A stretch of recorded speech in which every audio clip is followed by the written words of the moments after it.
Let's talk about a time, not all that long ago, when a huge wave of Western expansion just completely swept across the globe. We're talking about the late 19th century. It fundamentally redrew the world map and, reshaped the future for millions and millions of people. This, this was the height of imperialism, and its impact is something we're still dealing with today.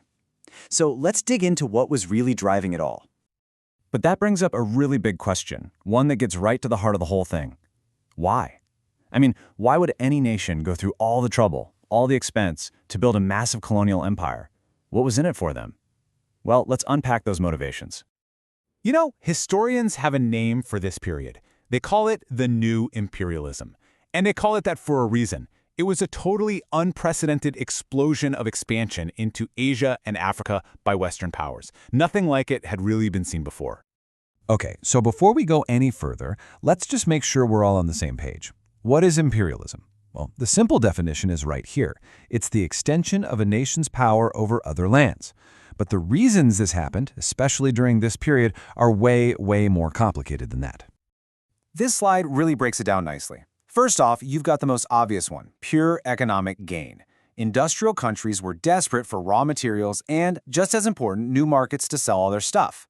Then there was national prestige. Having an empire was like a status symbol. It was all part of this intense rivalry between European nations. And finally, you have these powerful and frankly dangerous ideas they used to justify it all. There was social Darwinism, this twisted idea that survival of the fittest applied to human societies, and right alongside that was the so-called white man's burden. This paternalistic, self-serving belief that they had some kind of moral duty to go civilize everybody else.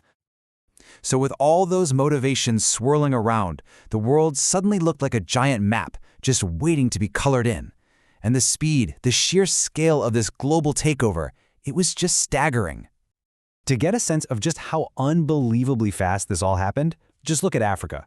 In 1880, European control was pretty minimal, mostly just a few spots on the coast. But by 1900, just 20 years later, almost the entire continent was under European rule. I mean, think about that. A whole continent carved up and divided in just 2 decades. It's wild. And this map, wow. This shows you the result. You can literally see the continent carved up like a cake. You got territories for Britain, France, Germany, Belgium, you name it. And these borders were often drawn with zero regard for the people actually living there, for the ethnic groups or language groups. They just drew lines on a map, creating these artificial countries that would become sources of conflict for generations to come. But this wasn't just happening in Africa, not by a long shot.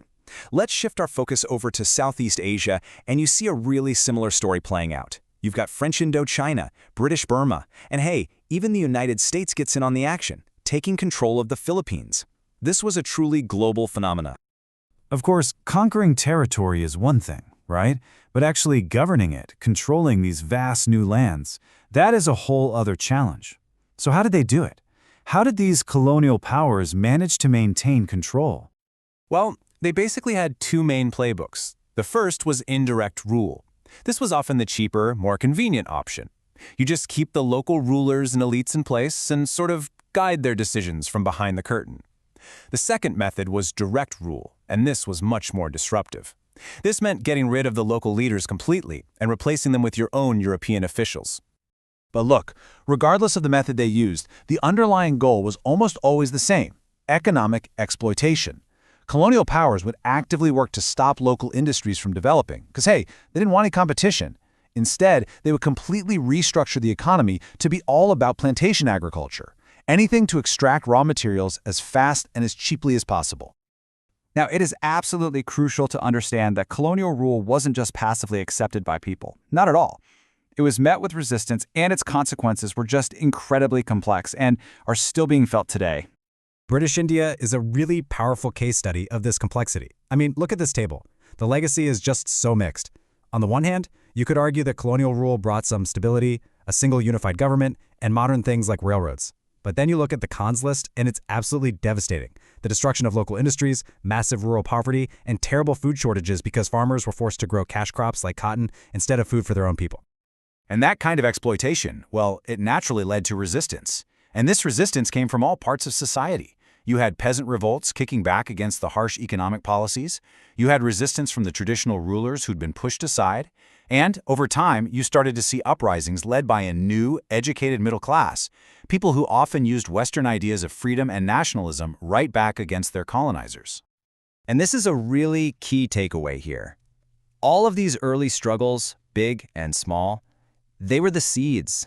They laid the groundwork for the huge nationalist movements that would eventually fight for and win independence all across the world in the 20th century. Now, not every nation was formally colonized. So, to wrap things up, let's look at a fascinating comparison. The very, very different paths taken by two of Asia's great powers, China and Japan, when they were faced with all this Western pressure. So in China, Britain had a trade problem. They were buying tons of Chinese tea and silk, but the Chinese didn't want much of what Britain was selling. To fix this trade imbalance, the British started smuggling opium, grown in their colony of India, into China. When China tried to stop it, the result was the Opium Wars. Britain won easily and forced China to open up its markets.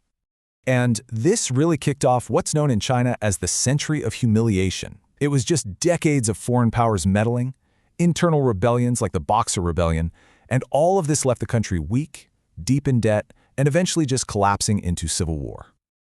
Okay, now let's look at Japan. They faced a very similar threat. In 1853, American battleships just sailed right into Edo Bay and basically used the threat of their cannons to demand that Japan open its ports to trade. Japan had been isolated for centuries, it was way behind technologically, and it was facing the exact same risk of being dominated as China. But Japan's response could not have been more different. And this quote really gets to the heart of it. Its leaders recognized Japan's need to change in order to survive. Instead of trying to resist Western influence completely, they made a strategic choice.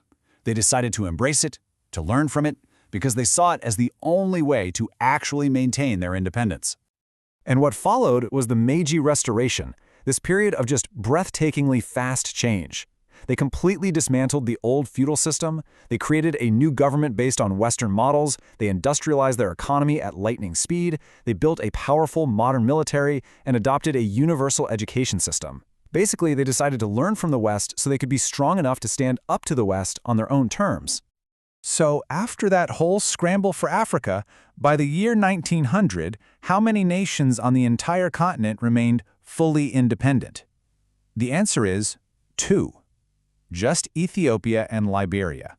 That single number tells you everything you need to know about the incredible scale of this imperial age. So what have we seen? We've seen entire continents redrawn. We've seen millions of people brought under foreign rule. And we've seen two powerful nations take completely different paths to try and survive.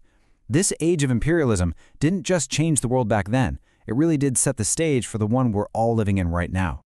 Which leaves us with this final, really big question to think about. Was this era defined more by its brutal conquest or by the forced, often painful, modernization it brought with it? And how do you see the legacy of this age of empire playing out in the world around you today?